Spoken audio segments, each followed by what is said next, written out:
How to fix this action cannot be completed because the file is open in another program. Hey everyone, welcome back to the channel. In this tutorial, I'm going to show you guys how you can easily fix if you are unable to delete a folder or a file because it says it's open in another program.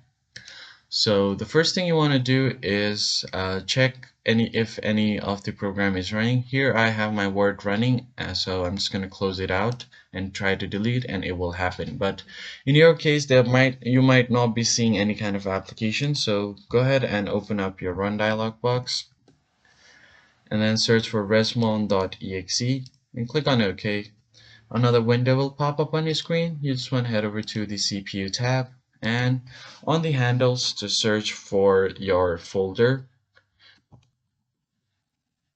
So I'm just going to search for my folder name.